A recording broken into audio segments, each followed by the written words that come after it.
From Canon, got Hege Sæbjørnsen from Ikea, Alex Hilton here from the UK Foreign and Commonwealth office, and Henry Unwin from Nando's. So we've got 45 minutes to discuss arguably one of the biggest, if not the biggest, challenges of our generation. And I'd like to start with you, Alex. Talk about government and the challenges that government faces. We've got 3 brands here, but what are the challenges government faces? I think the biggest single challenge for governments around the world is definitely the Paris Agreement. At the moment, the commitments of government put us to about a 3-degree warming trajectory, which is way off the 1.5 to 2 that we should be aiming for. And I think that's a real opportunity that we have to grapple with, that can be supported, I'm sure, by all the corporates here. So I think that's one of the challenges. The UK government, the Parliament, the Prime Minister recently reiterated her commitment to the Paris Agreement. And we have a climate envoy in the Foreign Office who's working tirelessly to support greater ambition around the Paris Agreement and greater commitment to decarbonisation. The other major challenge for me, I see, is around the energy trilemma. So you've got the issues of stability of supply, security of supply, cost of supply, affordability, and decarbonisation. Again, I think the UK government's doing a lot of work to decarbonise the grid. We're seeing, 42% reductions in 2016 against an increase in GDP of 67%. It's the fastest growth in GDP of any of the G7. You've got security of supply, which with decarbonisation, we're seeing increased numbers of solar panels, that sort of infrastructure being put in place, which is distributing the risk across lots of different supply points. And affordability. I think there's a big challenge for governments around how we enable electricity supplies, particularly to be affordable to the populations. The UK government, again, has installed 2.2 million energy efficiency investments in households through the energy supply obligations. I think the other point, which probably has to be raised, is something that we called EU exit. Most people call it Brexit. I suspect for a lot of the people in this room, you're all innovators, you're all disruptors. And I think, like me, I see it as an opportunity. Brexit is a real challenge, but I think for sustainability and for the environment, it's a real opportunity. We're seeing DEFRA really step up to the plate with a 25-year plan. We're seeing them step up with a clean growth strategy. And in terms of the Foreign Office, we're really pushing that story and that good news out to our posts across the world, to all the countries that we work in. So for me, those are the 3 major challenges that we've got face governments. So those are all big umbrella things, umbrella goals. Hege, Ikea's been in the news a lot about sustainability and the things they're doing. There's probably too much to talk about, but give us a run through of some of the highlights of what the brand does. Some highlights. Of what the brand does on sustainability. Well, I think, can you hear me properly? It's difficult to know from hearing me. Not really. No, you're not switched on. I'm not sure. Okay. Still not a change the sound? Maybe a little bit? Okay, great. So I think just to share with you, and it's always interesting in an audience to get a sense of who owns something from Ikea in the room. Is the mic coming? Okay. Is that better? Yes. That's clearly better. It's always interesting in a room like this to get a hands up from people, someone who owns anything from Ikea in the room, just to get a sense. Yeah, so that's always the majority. So that's just to get a sense of, we are the world's biggest furniture retailer. And something that's really important to know that most people don't know is that we're a purpose-led company. So it starts with, and always was, about creating a better everyday life for the many people.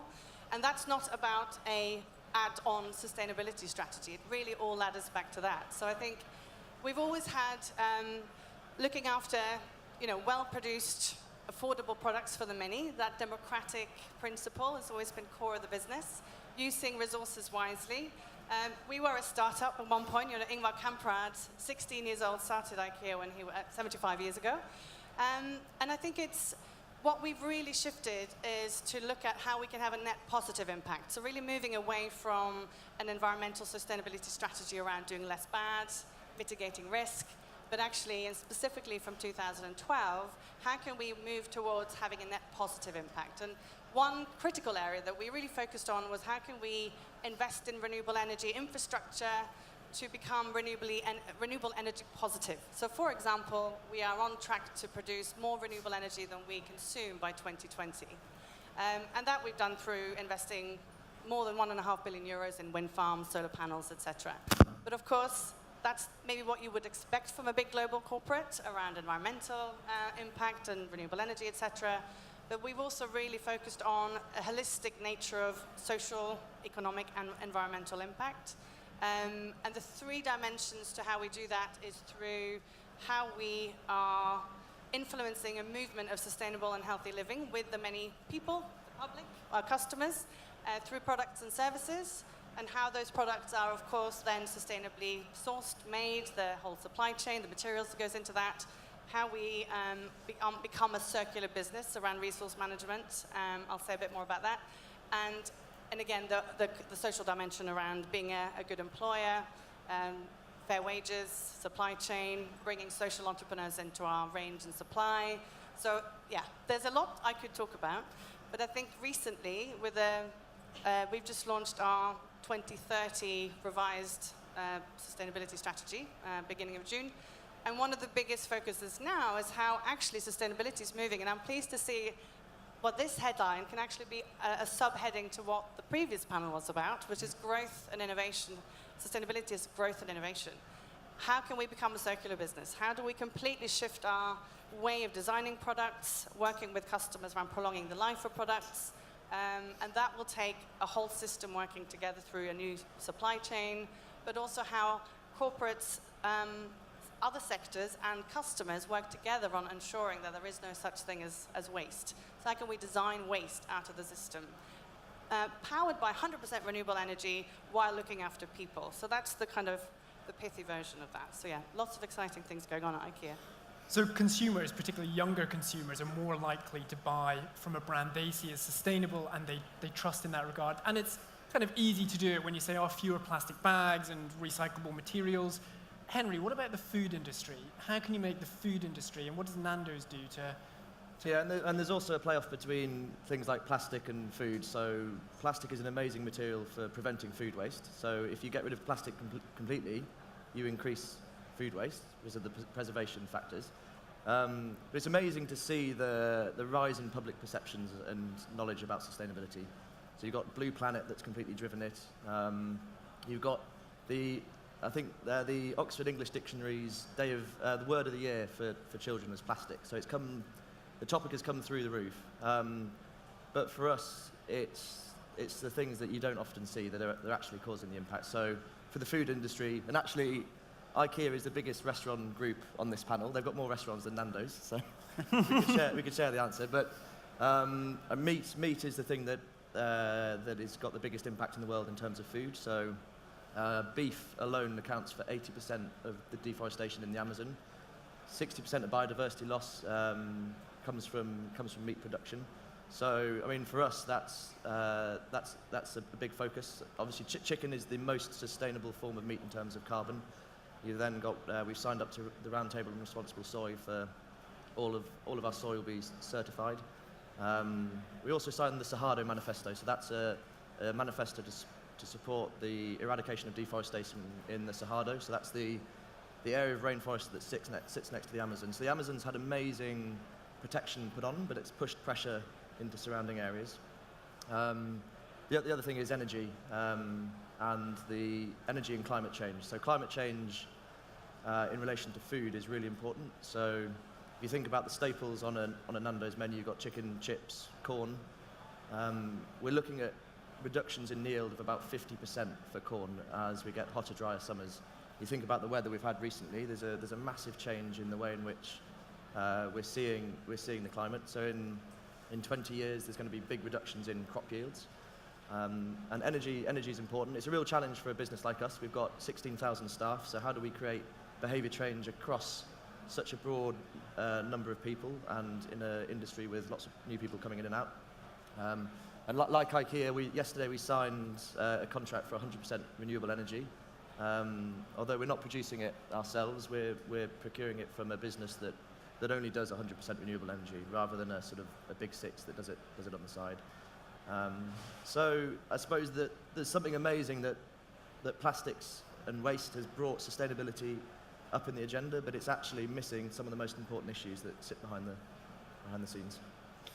Stuart, is it hard for tech companies to get on board with sustainability when you're working a lot with metals and batteries and things like that? Yeah, I mean, I think our sector, electronics sector, if you want to call it that, is becoming higher profile than it used to be.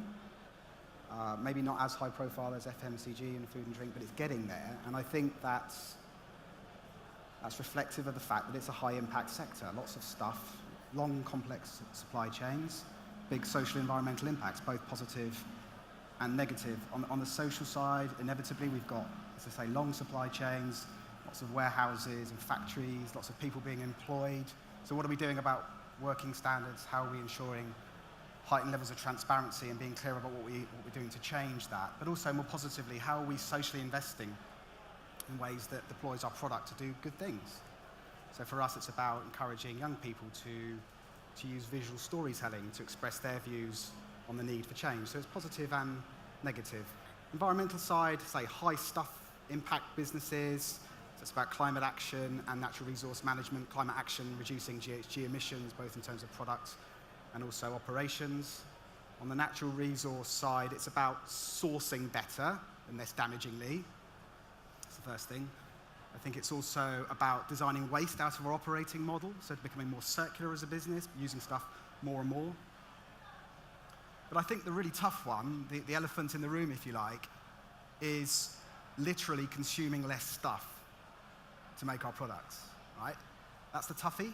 And I think we'd all have to admit we're representing businesses that operate according to a linear mode of production, take, make, dispose, where we need to, in our case, move away from hard products more and more towards services to dematerialize. And Canon's doing some good stuff in that respect. So we're typically seen as being about cameras and printers, but more and more it's about software that can enable information and documentation to be stored, managed, communicated in digital ways. So even for a high-impact, hardware-oriented business like Canon, there's a shift towards products, but it's slow and it's incremental still, if I'm honest. And that's not reflective of the science around environmental limits and also 2-degree limits in terms of climate change. So big impact sector, lots of challenges, I would say. Do you think, talking about materials and products, the likes of Fairphone are obviously really innovating in the mobile phone space in terms of being able to make and remake. How do you think that fits with sort of Canon's? Is it achievable on a massive international scale, do you think? So we've got our equivalent of that. We put a lot of emphasis into refurbishment and remanufacturing of devices. So we've got some great R&D technology that we brought from Japan and deployed in Europe to take back printers, for example, and big and small, because our printers can be huge, big production, professional print-size printers, and stripping them down and either giving them a spit and a polish and sending them back, or completely stripping them down and remanufacturing them. Truthfully, I think the challenge is re-engineering the business to accept that it doesn't need to sell brand new products every time. So we're a premium brand selling high-quality product, even when the reconditioned devices are brought back to as good as new. I could give you this printer, it would do exactly the same as a brand new model. There's still a dynamic between how we sell and what the customer asks us for and what we end up giving them that leans us towards brand new every time. So that's a mindset shift we need to move beyond, and I suspect in the case of Fairphone type examples in the mobile telephony sector, it's the same dynamic. It's shifting mindsets both within the business and also within our customer base. Well, I'm glad you said that, because Canon and Ikea make things and you can try and cut down the resources you use, but then you push them out there and it's up to these people to use them in a more sustainable way. How do you, as big organizations, promote that change? I'll contribute to that one. I think it's, we are exactly in the same position as Canon, but of course we have a very different product. So very affordable furniture, from a material perspective, it's difficult sometimes to make that the material value as much worse as, say, metals and aluminium or what have you. But actually, it's exactly the same process in the sense that it's about taking a new systemic approach to this change, a really behavior change on a huge scale inside an organization and outside an organization. So we've set a really bold goal around being 100% circular by 2030. That makes all of us quite nervous, but also really excited, because actually, if you just go all in on a big goal, there is no room for saying that we can't quite get there with some of our products. So if you think about something as humble as a mattress, I don't think anyone can argue that that's quite an essential item for anyone's home to have a basic quality of life. So how can we close the loop on something like a mattress, making sure that all the materials get recycled, it's less chemicals, that the material used in the first place responsibly made by factories with people who have good wages and good working conditions, but then the manufacturing system around that is not ready to do that. So that just taking mattress as one product, and we have 9,000 plus. So you can just imagine the complexity of it. How do you work with manufacturing then to close the loop on something like a mattress? What are the real practical innovations that need to take place? How do we need to structure ourselves differently as Ikea to enable that innovation, work in partnership? What is the business model? And that's just one. So I think it's really this massive change. And then if you also add on to that the behavior change of our customer, what they say they want, there is still a gap between what customers say they want, including being willing to pay more for a sustainable product. That's not always the case in practice, we find. But of course, what is true is that if you have a choice that's relatively equal in terms of similar price, equal convenience. Convenience is absolutely key. If it's not convenient, it's very difficult to get people to do something. Then they will choose the more ethical and sustainably made alternative. So knowing that, how do you make it really easy? How can we really design in convenience from the beginning? And then you start looking at the whole sharing economy setup, how digital has to enable and facilitate the sharing and reuse of products, et cetera, et cetera, et cetera. And that's just a slice of it. So we look at it from how do we design 100% of our products for circularity, so meaning multiple use, mend and repair, disassembly, et cetera. We need to look at the supply chain and the manufacturing side and the relationship with customers and partners in the system. So as you can see, that will not happen overnight, and certainly it's not something that any company can do by themselves either. But a massive part of that is to create the mindset shift away from linear to circular and really design out any concept of waste. It's cradle to cradle. What is this looped way of thinking about anything, including really everyday, mundane tasks like bringing your own water bottle? I didn't do that completely on purpose. I had it in my bag anyway.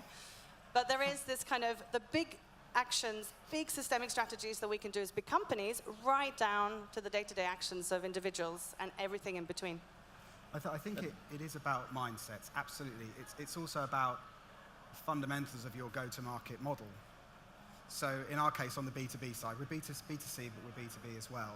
Traditionally, we've sold printers on a per-click basis. So every time you click the green button and something comes out, we charge you for it. If you then get into a model where you say, right, you can sort of eat as much as you like, you play a flat rate, and then we'll arrange a fleet for you in your office, commensurate with your needs. Then you get an opportunity to blend the fleet you put in, to start to feed in maybe second-hand devices rather than brand new every time, because the customer doesn't care. You've just put in place a service level agreement with them, whereupon you'll meet their needs. It's up to you then to blend the portfolio, which takes away the teeth suck that you sometimes get when you say to a customer, I'm not going to give you a brand new product, I'm going to give you something that's almost as good, it does exactly the same stuff, but it's not literally and legally brand new. You take away that conversation, and that's how you need to shift. So it's playing around with the plumbing between you and the customer fundamentally, as much as getting everyone in the business, including your sales teams, who need to be incentivized differently to not just sell the brand new stuff every time, on board. And it's disrupting business models as well. So we get through a lot of microwaves at Nando's, and we buy microwaves as cheap as we can, and then we find out that they don't last very long. So we're in discussions with suppliers about, can we disrupt that model and start to lease microwaves so that they're incentivized to provide us with a better quality, longer lasting microwave, and we'll lease it from them. When it is then broken, it goes back to them, where the parts will be disassembled and be reassembled as a second-hand microwave that we then lease again. And so it's trying to move away from that business model of buy, use, and get rid of. And actually, if you have a leasing structure, there's then an incentive for them to produce a higher quality product that will last for longer. Is it hard to scale up sustainability? You all work for big international organizations, and sustainability is a priority in the UK, France, Germany, etc. But there are parts of the world where, I'm sorry, but extreme poverty is more important, or food shortages are more important. How do you work across those borders? I think you'd be quite surprised. I think there's the Foreign Office work in 161 countries, soon to be 170, covering some of the most war-torn and difficult environments.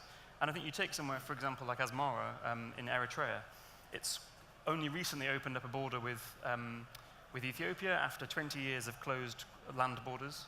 It's been getting its fuel supplies from the Middle East, and they've been tightening their grip on fuel supplies as well.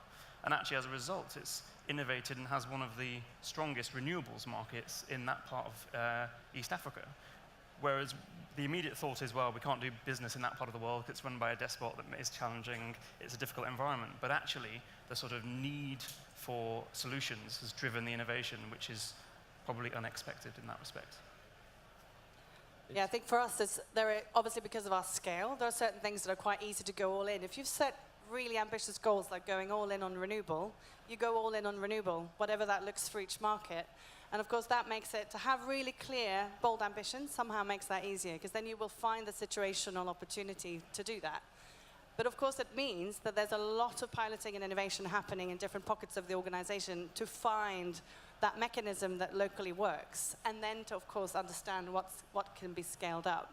So I think in many respects, I come from a social entrepreneurship background before Ikea, and what I'm seeing is there's this huge wave of both need and demand for internal entrepreneurship around understanding innovation processes, the mindset around creating shared value, and then also finding the mechanisms that are local, and of course, what adds value to the business and to the customer. So it's a constant loop, and I think this journey we're on now is moving away from sustainability being about managing waste and risk mitigation and what have you, into really using sustainability as an innovation driver. And we certainly see, and we firmly believe that that is what's going to ensure that we're around in 75 years. You know, a company like Ikea, we manage forests on the size of Germany. So we're a small country in terms of scale. So of course, we have then both the luxury and opportunity and responsibility to understand if those resources are going to be around, well, in the next 50 years, no, talking about 100, that has to be part of the business model. So, yeah, that's a sort of a side message there, but it's really important to design that into the mindset as well. And I would say the single biggest factor in relation to creating scale and transformation for me, and I've worked in 3 businesses now in corporate sustainability, and I've worked NGO side as well with businesses, I would say, is leadership. Without leadership, without your C-suite, your chairman, your chief executive on board and prepared to genuinely drive the agenda, you are literally sunk.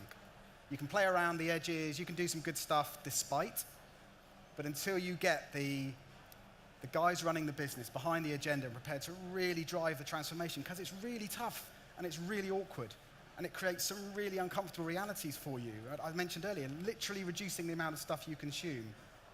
You know, now there's risk that you can manage and there's opportunity, but in terms of judging how far you go beyond the compliance minimum, you know, Canon as a business is faced with a myriad of different regulatory risks around the world, particularly in Europe, okay? Now I could spend my time and do a good job for my company just by managing those risks. How far does it want to go beyond that in order to generate the sort of transformation we need societally in view of the challenge of climate change, in terms of the challenge outlined in all of the Sustainable Development Goals the United Nations put out in 2015. So, and as I say, without your leaders on board, you are literally pushing water uphill.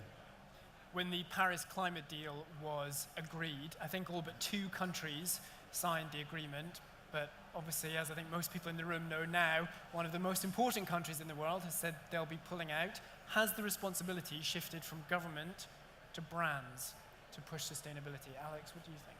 I disagree, and I actually think the sort of the threat from America, they haven't left the agreement yet, the threat from America has actually galvanized greater engagement from a whole raft of different countries across the world. We're, as the UK government, working closer with the Mexicans, for example, to really drive forward more ambitious targets for them. China have really stepped forward.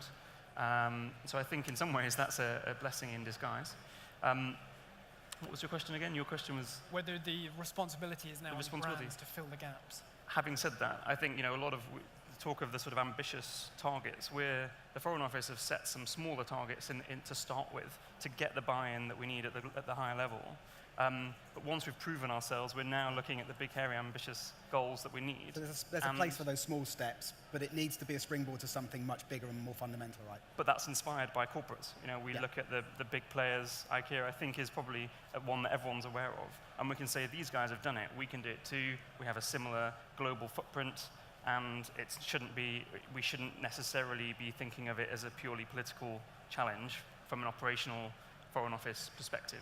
Obviously, the diplomacy is a very different beast, but I think it's a bit of an interplay between the two sides of government and business. Yeah, and I think the reality is that government's not doing enough, businesses aren't doing enough, individuals aren't doing enough. If you look at what we signed up to in Paris, and I was running a side event in 2015 there, and you look at the ambition of what was signed up to and how far off we are from meeting that 2 degrees trajectory. I think people are now saying that the hope was to try and get to no more than a 1.5 degrees rise in temperature with an ambition to stay below 2. It looks like we've probably missed that 2 degrees mark. So the reality is that no one's doing enough, but everyone needs to work together to do it. So that's businesses working with governments, brands and companies providing consumers with products that have a lower embodied impact so that consumers can then be responsible.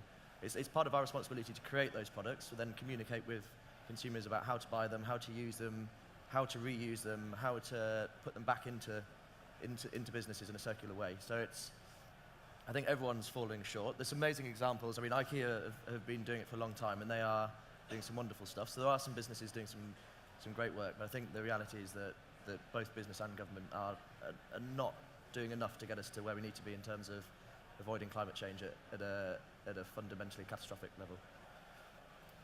I think this is an absolute critical time for collaboration. It's not one sector or one organization, of course, or government that can solve this. And of course, then you need to look at whether you're an individual, you work in a big company or in government, like what is my role and how do I move it? In IKEA, it's relatively easy, although it's not, but it's easy for a big company like IKEA with the scale and the muscle and the resources that we have to make these big movements. Hence, we join coalitions like We Mean Business. We've joined EV100 to go all in on electric vehicles. We've joined all these type of initiatives that will shift the business world. But then, of course, it's also then as a startup, what can a startup do? As an individual, what can I do? And I just wanted to share a story which actually, even with IKEA's progressive global strategy, we were going out in early June to share our revised 2030 strategy, and the UK as a market was so ahead, and this is, of course, the Blue Planet 2 effect.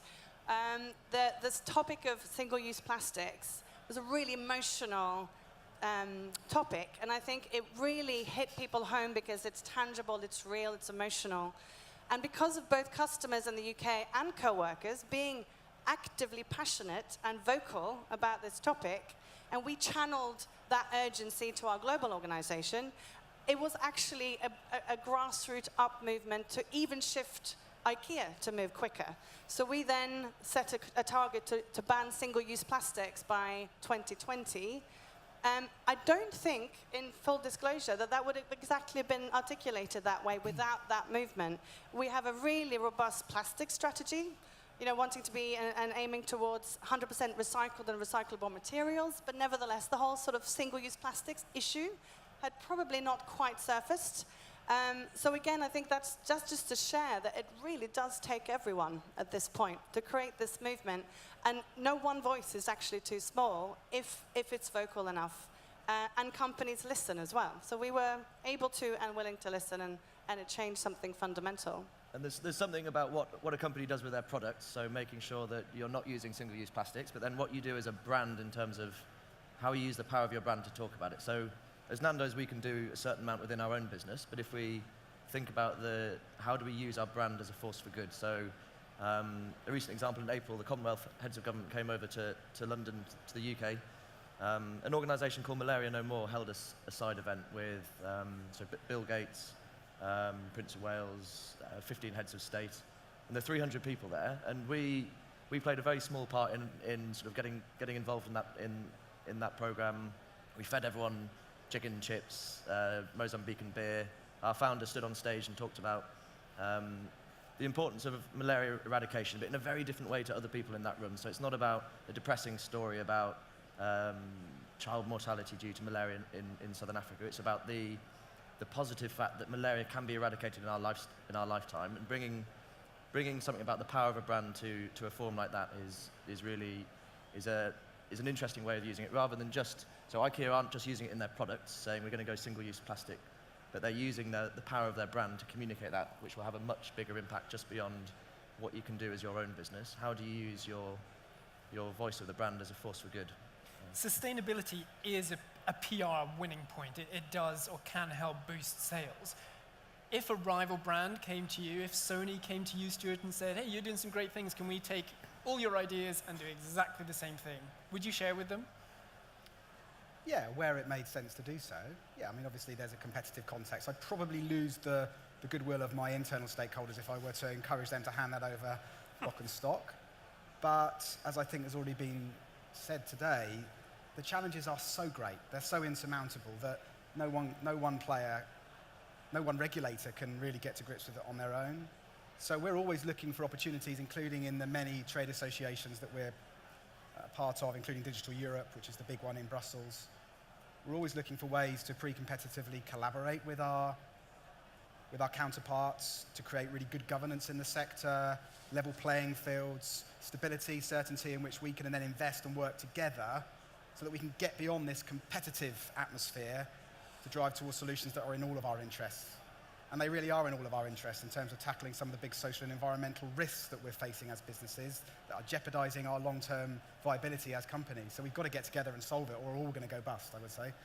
And sustainability is such a collaborative topic, so you can't go out on your own and do stuff. So we've got a sustainable fit-out guide for how do we design and construct a restaurant as sustainably as possible. And we did a project last year which won the Sustainable Restaurant Association Most Sustainable Restaurant of the Year in terms of its physical design and construction. We'll share that guide with all the other restaurants within that group, and there's 1,500 members of that group. Other stuff like we've got a project called No Chucking Our Chicken. So as it sounds, we're not at the end of night, instead of creating food waste, we redistribute over 500,000 meals across the whole of the UK. So we use over 500 local charities where we redistribute surplus food, and we've also set that up for Pizza Hut. We set it up for Wagamama. We're setting up for a little pretzel place in London. I think everyone who works within sustainability is not doing it just for the good of their brand, but doing it for a further cause. So if you can collaborate with other businesses, not only will it also help your own business, but it also will help reduce environmental impacts across the sector. That applies to governments too. UK Gov are working with Canadians who've got an estate strategy. They're looking at how they innovate and develop a world-leading sustainable embassy. The Austrians have the first passive house embassy in the southern hemisphere in Jakarta. They've shared all of that knowledge about how they did it and whether it's a viable option for other governments. So it's not, funnily enough, it's not just business that can collaborate, but actually governments as well. And just very briefly, in the last couple of minutes we have, you're all doing great work, but it's a lot of retrofitting. Heart's in the right place, but it's retrofitting. A lot of the people out here are starting from scratch. What practical steps can they take to make their business as sustainable as possible? So I would say, first and foremost, you need to work out what your material impacts are, because you can't cover everything. If I, from my standpoint, coming into Canon as I did 2 years ago into our MES subsidiary, faced with a whole plethora of different issues I could have focused on and stretched ourselves on, much better to be genuinely transformational on a few things than incremental on lots of things. So work out what matters most, what's most material to in terms of your impact and to your stakeholders. Prioritize those things, set yourself really clear targets, and then get the business, re-engineer the business if you have to, reorganize it around the delivery of that goal. But don't try to do everything, and don't try to do everything at once. And as we said, collaborate. Don't keep it all to yourself. Hege? Well, I would add, it's really also about connecting to whatever purpose exists in the business and the startup. And if you haven't one, I'd suggest you articulate one. And it's also really about designing in that governance structure of having social and environmental positive impact as part of the whole governance structure and reasons for being as a business, and developing a shared value mindset on top of what's just been described around materials, but actually then start to shift the focus around how can that become your competitive advantage, because actually it really can be.